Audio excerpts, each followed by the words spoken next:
국회가 오늘부터 재난지원금 지급을 위한 2차 추경안 심의를 시작합니다.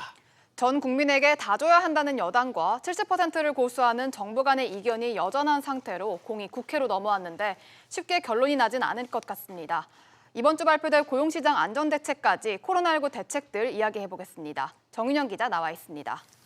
정 기자, 어제 이 긴급 재난지원금 논의를 위해 당정이 만났죠? 네, 어제 당정청이 긴급 회의를 열었습니다. 이 민주당은 총선 과정에서 공약했듯이 전 국민에게 지원금을 지급해야 한다는 주장을 고수했습니다.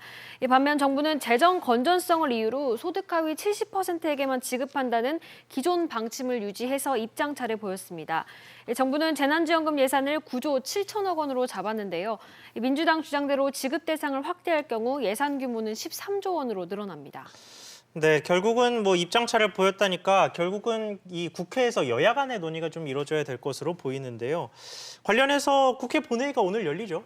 네, 여야는 오늘 국회 본회의를 열고 2차 추경안에 대한 정세균 국무총리의 시정연설을 들은 뒤 구체적인 심의에 들어갑니다. 예. 정 총리의 시정연설은 어떤 방향으로든 국회에서 조속히 논의를 끝내 지급이 이루어져야 한다는 점을 강조할 것으로 보입니다.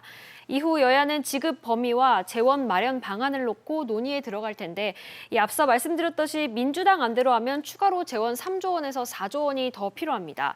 민주당은 지출 조정과 국채 발행 등을 통해 이를 확보하겠다는 건데요. 통합당에서는 전 국민 지급을 주장했던 황교안 대표가 물러난 뒤 여기에 반대하는 목소리가 나오고 있어서 협상의 난항이 예상됩니다.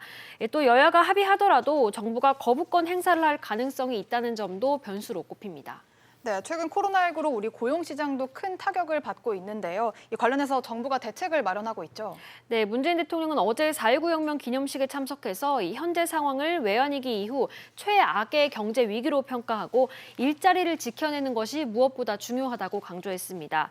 그러면서 문 대통령은 정부는 고용을 유지하는 기업을 우선적으로 지원할 것이라고 말했습니다.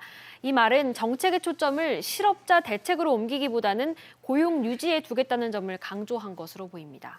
네, 그러면 구체적으로 정부 대책에 어떤 내용이 좀 담길까요? 네, 이번 주 이제 코로나19 고용 충격을 극복하기 위한 고용안정 정책 패키지를 발표하는데요. 예. 이 준비 중인 내용은 크게 고용 유지, 실업자 지원, 일자리 창출, 이 고용 안전망 사각지대 지원 이렇게 4개의 범주로 나뉩니다.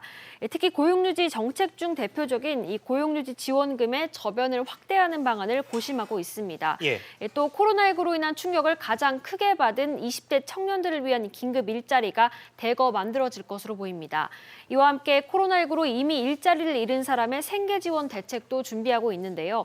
자영업자, 학습지교사나 대리운전 기사 같은 특수고용직 종사자 등 고용보험 사각지대에 있어 일자리를 잃어도 실업급여를 못 받는 사람의 생계 지원이 핵심 과제입니다.